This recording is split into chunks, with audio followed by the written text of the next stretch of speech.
Au nom du Père, et du Fils, et du Saint-Esprit, ainsi soit-il.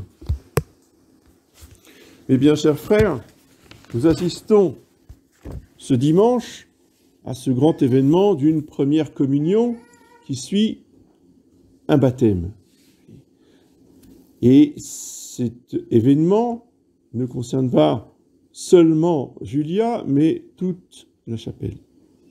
Nous réjouissons, nous communions justement à sa communion. Très important de bien réaliser le côté collectif d'un acte personnel. Je n'insisterai jamais suffisamment sur ce qu'est la communion.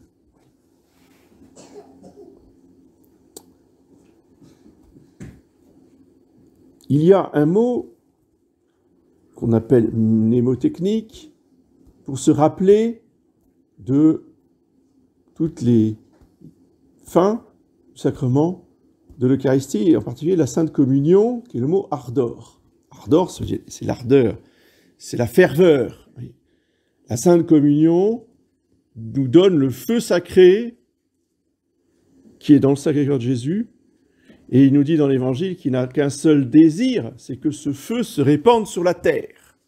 Comment ce feu peut-il se répandre sur la terre? Principalement par la Sainte Communion. À son corps, à son sang, à son âme et à sa divinité, nous dit le catéchisme, mais justement à son corps, et dans son corps, ce qui est le plus précieux, c'est son cœur. Et donc nous communions au cœur eucharistique du Seigneur Jésus, qui est une fournaise ardente de charité, disons-nous, dans les litanies du Sacré-Cœur.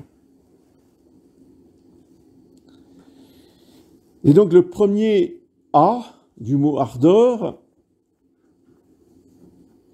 veut dire adorer. C'est l'acronyme de adorer. D'abord adorer, pas aimer, pas révérer, pas craindre, pas... non, adorer. Très important de commencer toujours par l'adoration.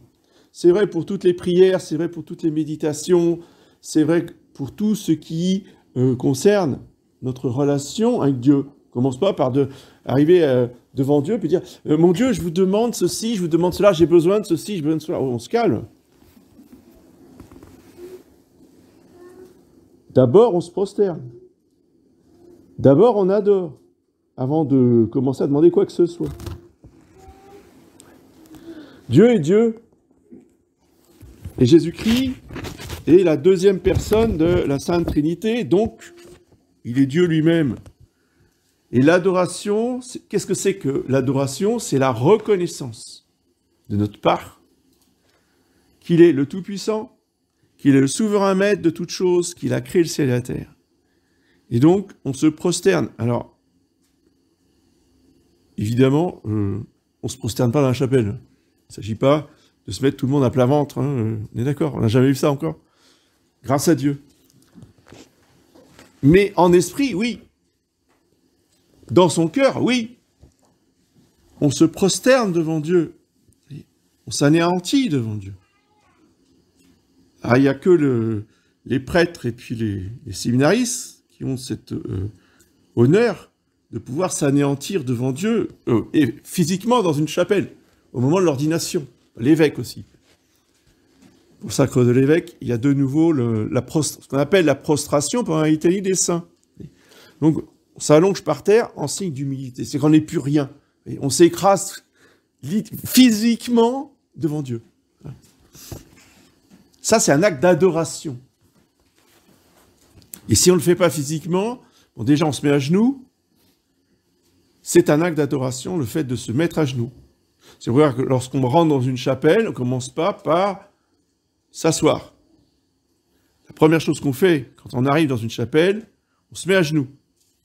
Alors, on reste plus ou moins longtemps, ça c'est chacun qui voit, mais on commence par se mettre à genoux en signe d'adoration. Et ensuite on s'assoit. Et on s'assoit de manière correcte et respectueuse. Oui. On n'est pas dans un salon, on ne croise pas les jambes, on ne s'affale pas sur sa chaise, on se tient droit et respectueux. Oui. On adore Dieu avec son cœur, avec son âme et avec son corps. Dans l'adoration, il y a justement tout l'aspect de l'Église. Si nous adorons Jésus-Christ parce qu'il est Dieu, nous adorons aussi Jésus-Christ parce qu'il est l'Église. Jamais oublier ça. Jésus-Christ, c'est l'Église. L'Église, c'est Jésus-Christ. Comme disait Sainte Jeanne d'Arc, de Jésus-Christ et de l'Église, c'est tout un. C'est la même chose. Nous sommes les membres, lui, il est la tête, mais c'est l'Église. Donc, quand on adore Jésus-Christ, on adore l'Église. Ah oui, l'Église, on y croit. On ne croit qu'en Dieu. On ne peut pas croire dans les choses humaines. Ceux qui croient que l'Église est une réalité humaine n'ont rien compris à l'Église. Ils n'ont pas la foi dans l'Église. Oui.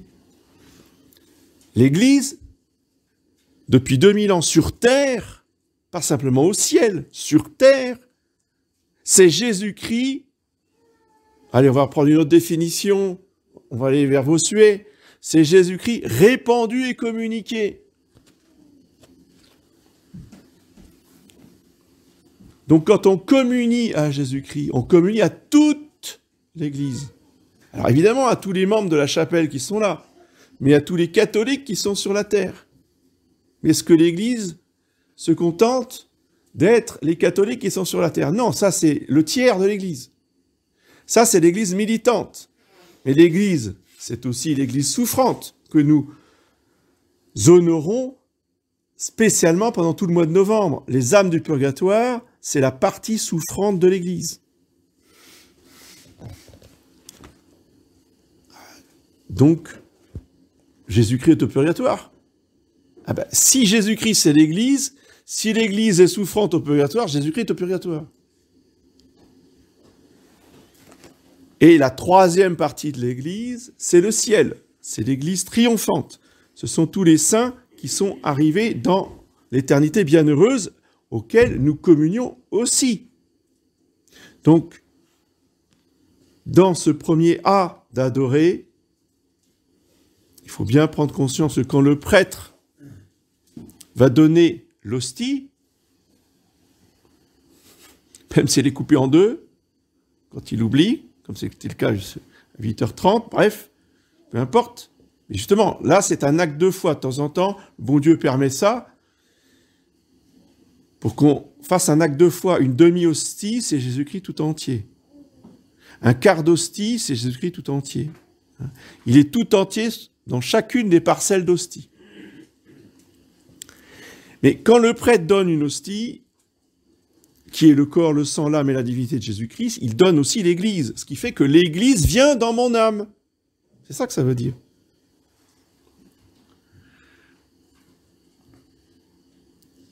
Et ce mystère est tellement beau, et ce don est tellement infini, mystérieux, généreux de la part de Dieu, eh bien que nous devons ensuite et tout de suite après, remercier. Ardor, adorer, remercier. C'est un devoir absolument capital qui est la clé de toutes les grâces. Si on ne remercie pas, on tarit la source de la grâce. Nous devons remercier toujours et en tout lieu, disons-nous dans la préface de chaque messe.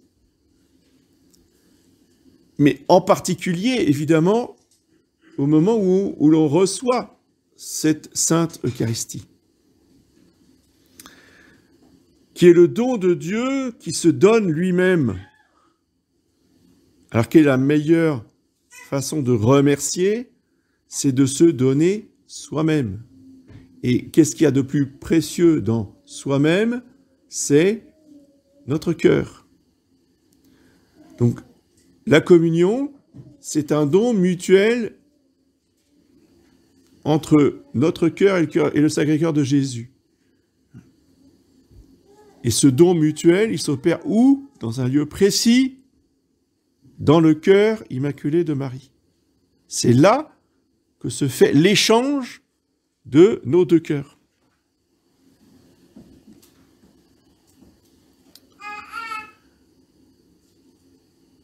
Il ne faut pas simplement dire merci, il ne faut pas simplement remercier Dieu, il faut aussi remercier son prochain. L'âme catholique, l'âme qui vit de l'Eucharistie, eh bien, doit être une âme reconnaissante, savoir dire merci. Et malheureusement, c'est un grand mystère, et c'est très dommage, les catholiques sont ceux qui disent le moins merci. C'est très surprenant. Dans une entreprise où il y a des vrais catholiques et des païens, quand le directeur fait une prime, ces messieurs catholiques de Nunacum, les meilleurs et les plus forts, se permettent de trouver ça normal. Oui. Les païens viennent dire merci. Parce que en général, ils ont travaillé ailleurs avant aussi. Il y a ça. Et ils savent comment on traite les employés dans les autres entreprises.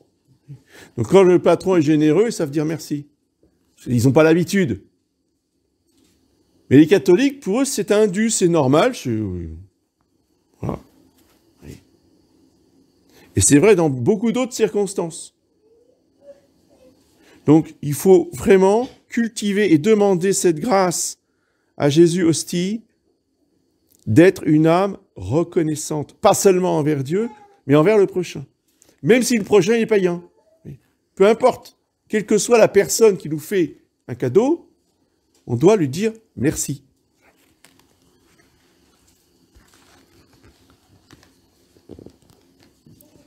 Et ce qui est peut-être lié l'un avec l'autre, c'est les actions de grâce quasiment inexistantes. Ben oui, parce qu'en fait, on ne fait pas d'action de grâce après la messe, on manque de reconnaissance et on ne dit pas merci au prochain. Donc il est très important, Julia, qu'après ta première communion, tu prennes l'habitude de rester après la messe pour faire l'action de grâce, pour lire les prières qui sont dans le missel, les prières pour remercier le Seigneur Jésus. Et non pas sortir tout de suite pour aller discuter dehors. Parce que, encore, il y aurait une obligation à la maison. Je ne dis pas, ça peut arriver. Des fois, il faut partir vite. Mais il ne s'agit pas de partir vite. Il s'agit d'aller discuter pendant 1 heure avec les autres. C'est ça qui n'est pas normal.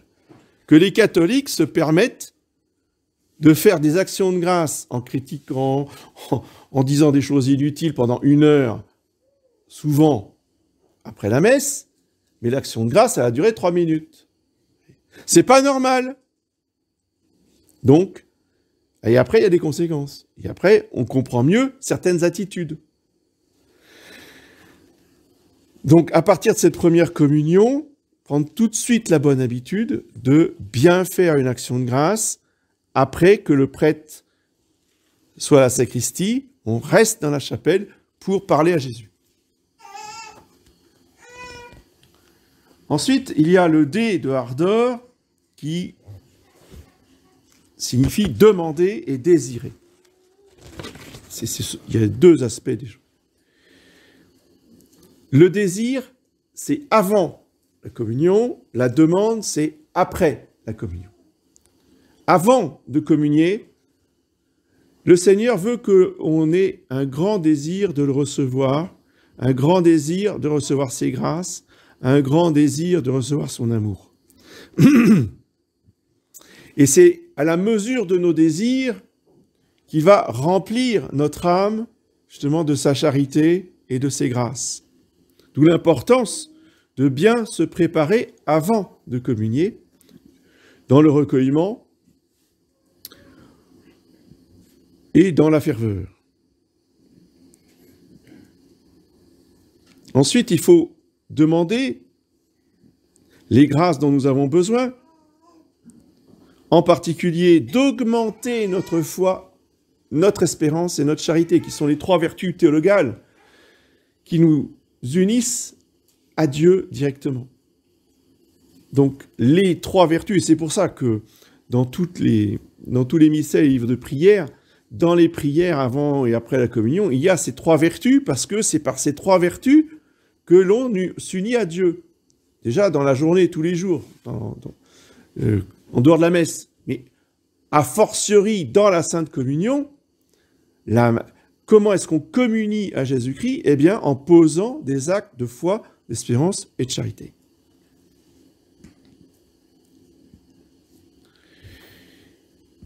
Et ces grâces que nous demandons pour notre sanctification, nous ne le demandons pas seulement pour nous, puisque nous communions à l'Église, nous commandons aussi pour les autres. Et puis il y a ceux qui ne font pas encore ou qui ne font plus partie du corps de l'Église. Il faut prier pour leur conversion. Prions pour le prochain,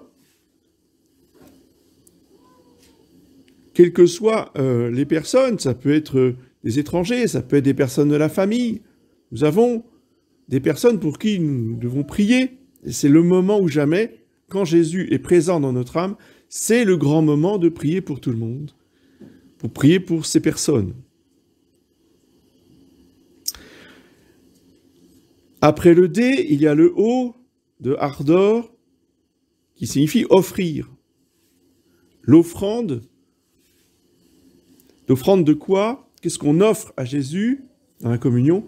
Eh bien, tous ces sacrifices, toutes ces peines, toutes ces souffrances, voire toutes ces maladies, même les petites souffrances, même les petites maladies. Oui. On va chez le dentiste, on a la grippe, voilà, tout le monde a ça, c'est tout à fait banal. Et c'est pas parce que c'est banal que ça ne doit pas être offert. Notre Seigneur ne regarde pas à la grandeur des souffrances. Il regarde à l'amour avec lequel nous lui offrons. Et c'est cet amour qui doit grandir pour que l'offrande plaise encore plus à notre Seigneur. Plus notre amour sera grand, plus l'offrande lui sera agréable.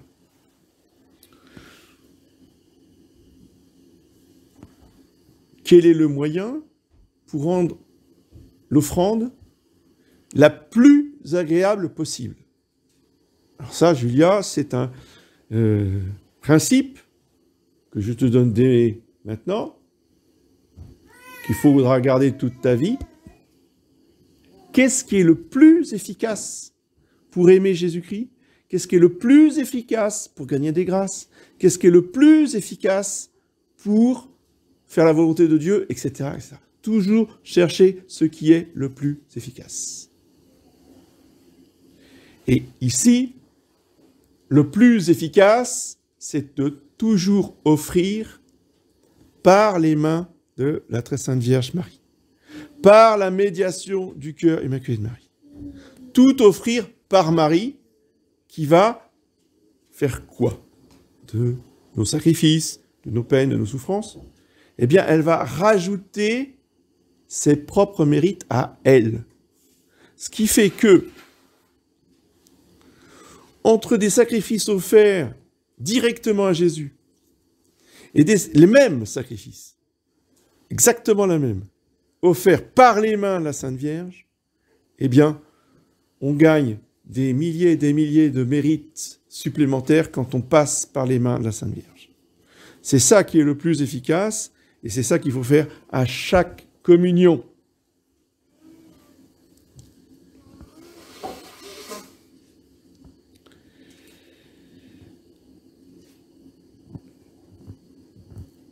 Le R de ardor signifie réparer. Réparer quoi? Réparer ses péchés. Mais pas seulement les siens. Il faut réparer ceux des autres.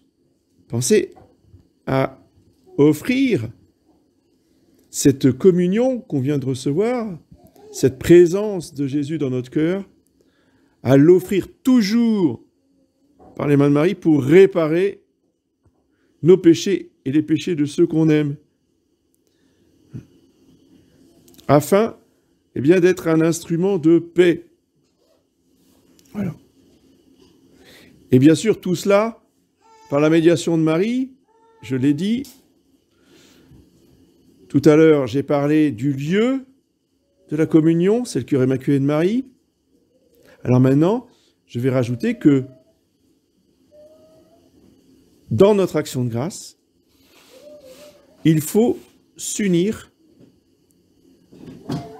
aux louanges et à l'action de grâce de la Sainte Vierge qui offre au Seigneur Jésus des louanges et des demandes pour nous à chacune de nos communions. La meilleure action de grâce, c'est celle de la Sainte Vierge. Et nous, la meilleure action de grâce que l'on peut faire, c'est de s'unir à son action de grâce. Et comme cela, notre communion devient vraiment richissime. Sur le plan surnaturel, sur le plan des grâces, sur le plan même pour le bon Dieu. C'est bien plus agréable pour Dieu de venir dans une âme qui va lui offrir l'action de grâce de sa mère. Voyez, voilà. Donc pour être le plus efficace et aller au cœur de Jésus, il faut toujours offrir les prières, les actions de grâce, les louanges, les adorations de la très sainte Vierge Marie elle-même. Et enfin, je voudrais terminer en conclusion par dire que cette communion, qui est un moment si privilégié, si intense, si important, que nous faisons le dimanche, autant que nous pouvons venir à la messe le dimanche, il ne tient qu'à nous de le renouveler régulièrement, tous les jours, plusieurs fois par jour, si on veut, pour en faire une le matin, pour en faire une le soir, mais déjà une par jour, c'est pas mal. Faire une communion spirituelle, c'est-à-dire se mettre dans le recueillement, se préparer comme si on allait communier sacramentellement, s'unir à une messe quelque part sur la terre, qui est en train de se célébrer, parce que avec les fuseaux horaires, quelle que soit l'heure de la journée, il y a forcément une messe quelque part dans le monde qui se célèbre. Alors, on se transporte en pensée à cette messe, on se prépare par de grands désirs pour recevoir notre Seigneur Jésus-Christ, et on lui demande de venir dans notre âme. Et il y vient avec toutes ses grâces, non pas avec une hostie, puisqu'il n'y a pas d'hostie, on est chez soi, on n'est pas à la messe, il n'y a pas d'hostie, mais il y a toutes les grâces de la communion. Et ensuite, on fait exactement les mêmes prières que si on avait communié à l'hostie, qu'il y a dans les livres de prière ou dans les missels, pour remercier, on fait une action de grâce, comme si on avait communié. Voyez ? Et à ce moment-là, on profite vraiment tous les jours de la Sainte Eucharistie, même si on ne peut pas venir à la messe. Et c'est cette communion spirituelle qui nous fortifie, qui nous apporte toutes les grâces pour aimer notre Seigneur, résister aux tentations, lutter contre le péché, réparer nos péchés, et nous donne toujours du courage pour avancer sur le chemin du ciel. C'est le secret, la communion spirituelle. Voilà.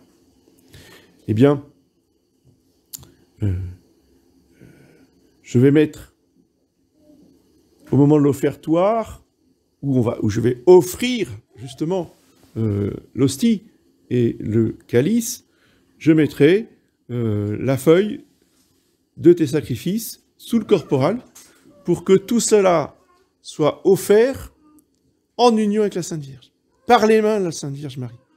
Et ainsi, on peut dire que ta première communion sera vraiment une très bonne première communion. Au nom du Père et du Fils et du Saint-Esprit.